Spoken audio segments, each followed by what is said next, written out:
Halo dan selamat datang pada segmen yang berisikan pemikiran-pemikiran liar yang tentunya masih berkaitan dengan dunia sains dan biotek, tanpa skrip, tanpa data, hanya dari pengalaman dan informasi sebelumnya yang belum pasti kebenarannya, yaitu ngopi sesuai, karena pemikiran liar terkadang menciptakan penemuan di luar nalar.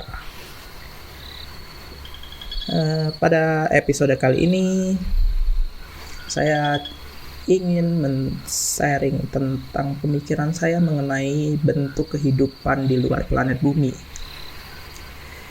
yang mana mungkin saja kita tidak sendiri.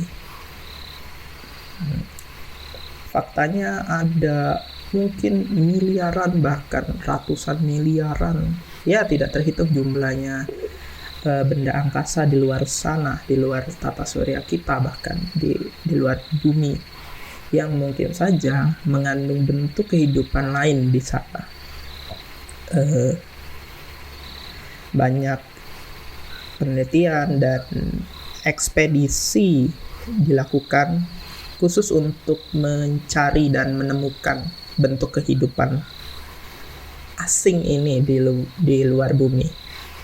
Yang mungkin yang paling terkenal adalah misi untuk men-terraforming Mars, planet Mars, agar dapat ditinggalin manusia, lalu mencari kehidupan di bulan dan yang lain-lain. Beberapa researcher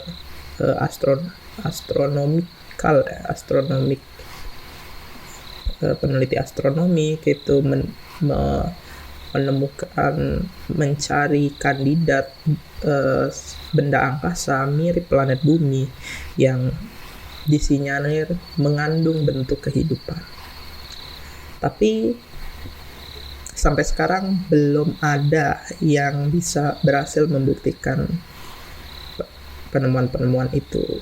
Ya mungkin ada konspirasi di baliknya, kita tidak pernah tahu. Tapi kita kalau berbicara tentang sains, mungkin saja memang belum ditemukan, karena bisa saja bentuk kehidupan tersebut berbeda dari kita, sehingga cara berkomunikasi dan berinteraksinya juga berbeda dari kita. Kita ambil simple saja, sampai sekarang kita belum mengetahui secara pasti bagaimana tanaman berkomunikasi antara satu dan yang lainnya. Awalnya kita berpikir bahwa mereka berkomunikasi lewat sinyal mikoriza di bawah tanah, jaringan mikoriza di bawah tanah. Tapi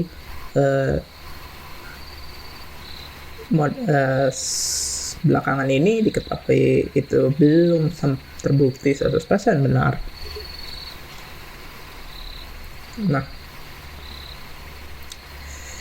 saya cuman berkaca pada, ya saya tidak begitu mengikuti filmnya, tapi ada film Transformer di mana ada sejenis robot yang hidup dari planet mana gitu, mengungsi, ya entah mengungsi atau apa, ada di bumi lah tiba-tiba intinya. Yang mana itu robot sangat berbeda dengan bentuk kehidupan yang ada di bumi, yang berasal dari bahan organik atau berasal dari tersusun dari senyawa organik, berupa backbone, senyawa-senyawa yang terbentuk dari backbone karbon. Nah, kalau berkaca pada film Transformer tadi, saya nggak tahu premis cerita itu apa. Yang jelas kalau berkaca, saya tidak tahu. Jadi ya mungkin yang lebih tahu silakan berkomentar di kolom komentar. Tapi jika mengambil sudut pandang dari film Transformer tersebut, semua yang makhluk-makhluk yang mirip robot ini kan berasal dari logam, yang mungkin saja kehidupan di luar planet bumi itu berasal dari unsur yang mirip. kita tahu karbon itu adalah golongan 4A. Nah, sejauh ini kenapa kehidupan atau bentuk kehidupan di bumi mengambil bentuk dari unsur karbon ini adalah karena karbon ini memiliki 4 elektron yang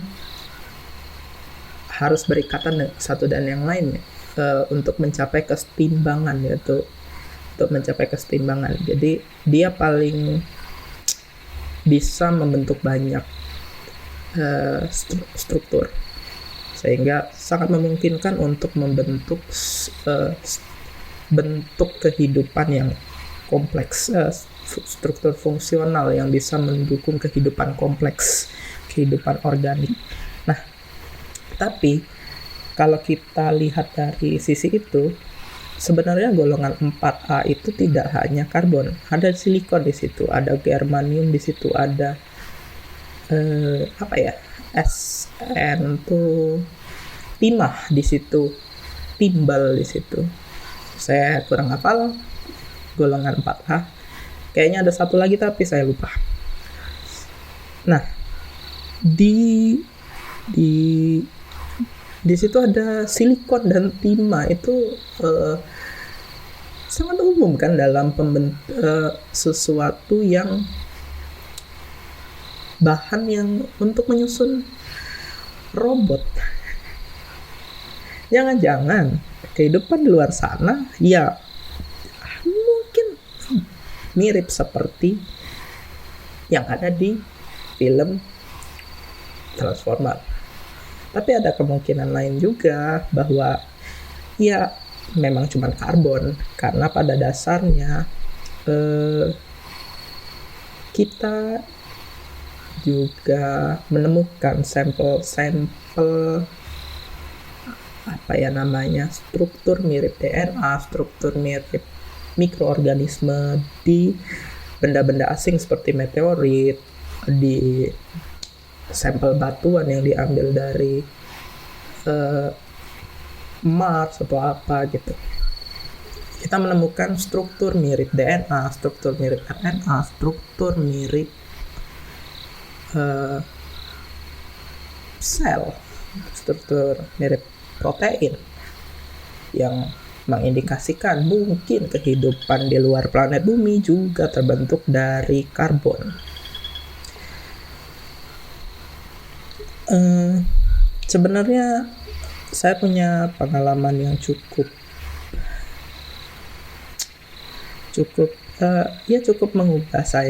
mengubah pola pikir saya terhadap suatu isu ya. Ini ada kaitannya dengan bagaimana bentuk kehidupan lain di luar bentuk kehidupan umum yang kita ketahui, seperti misalnya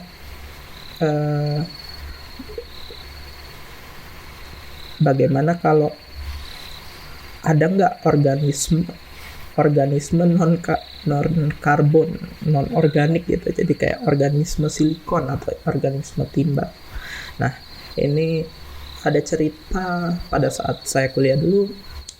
Saya cukup mengikuti suatu isu dan hampir membuatnya menjadi suatu judul untuk seminar kelas saya, yaitu tentang ada sebuah report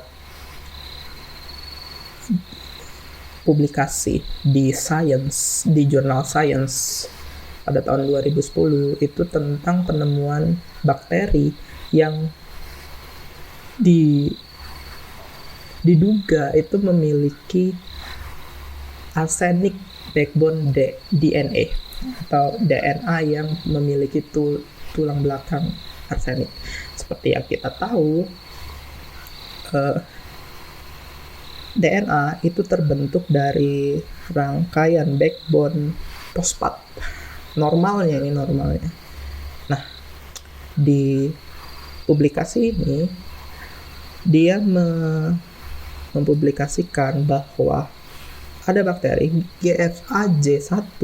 Bakteri ini hidup di monolek Danau Mono di California.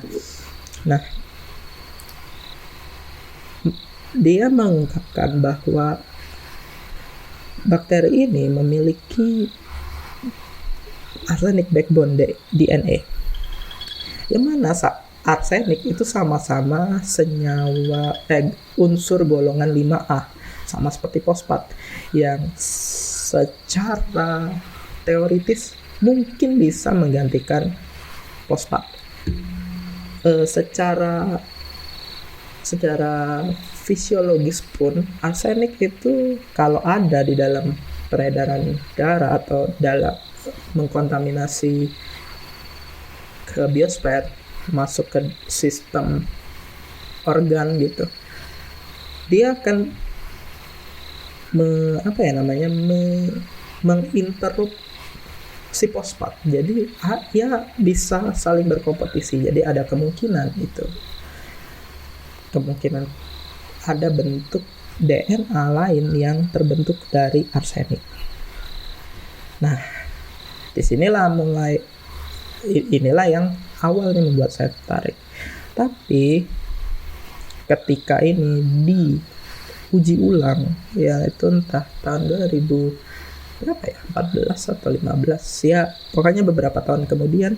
Jadi ini diuji terus karena ini juga menarik bagi para peneliti di dunia di luar sana gitu, karena wah ini mencengangkan, ada bentuk DNA lain nih gitu.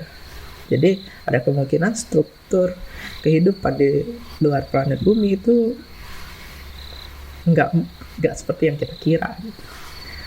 Benar-benar abstrak, bisa saja berbentuk hal yang tidak pernah kita pikirkan. Nah, setelah diuji, ternyata setelah ditumbuhkan kembali dan diulang gitu, percobaan ini diulang, ternyata si GFAJ ini tidak pernah terbukti lagi, tidak pernah terbukti lah ya secara spektrometri atau pengukuran lainnya itu mengandung arsenik di DNA-nya. Jadi bukan cuman DNA backbone, bahkan tidak mengandung sama sekali. Ya banyak spekulasi, ada yang kemungkinan kerusakan dan yang lain-lain, tapi setidaknya selama perjalanan pembuktian tersebut ini tidak terbukti. Nah, karena dan ini juga tidak berlaku hanya pada arsenic backbone DNA saja. Ada juga beberapa protein yang diduga menggunakan arsenik sebagai kofaktor atau pembentuk struktur lainnya. Itu juga beberapa tidak terbukti ya. Ada mungkin beberapa masih terbukti ya hingga sekarang. Saya sudah nggak begitu update lagi. Mungkin yang tahu bisa menjelaskan atau berkomentar. Nah, sejak saat itu saya cukup ya, walaupun saya masih berpikir bahwa ada bentuk kehidupan lain di luar planet bumi yang bentuknya mungkin tidak bisa kita perkirakan, tapi saya sekarang cukup mulai skeptis tentang apakah mungkin ada bentuk kehidupan lain selain organik, selain karbon base kehidupan yang berawal dari struktur karbon. Nah, saya agak mulai meragukan itu. Nah, tapi ini kan sebenarnya tidak terbukti atau teknologi kita belum mampu membuktikannya. Jadi masih terbuka kemungkinan yang sangat besar tentang keberadaan kehidupan di luar planet bumi yang bentuknya mungkin sangat berbeda. Jadi sangat sulit untuk kita melacaknya, bahkan berkomunikasi. Namun ketika teknologi tersebut sudah mumpuni untuk dapat membuktikannya, ada masalah lain yang mungkin kita harus perhatikan. Bentuk kehidupan tersebut mungkin saja sangat mengancam bagi kita, atau bisa dibilang tidak friendly. Bayangkan aja misal mereka memiliki kecerdasan yang sama dengan kita. Kalau mereka sampai ke bumi, apakah kita punya teknologi yang bisa melawan mereka? Yang pasti mereka datang juga belum tentu secara baik-baik kan.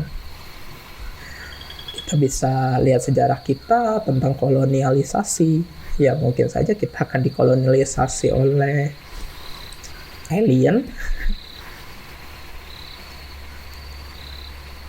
Kalau misalnya bentuk kehidupannya mirip seperti yang ada di Transformer, yakinkah kita bisa melawan mereka?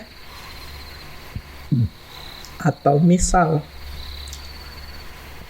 kayak Ben 10, ya itu kartun lucu tuh Ben 10 itu ada beberapa karakter yang bentuknya kristal apa segala macam, tahan radiasi. Apakah kita bisa melawan mereka?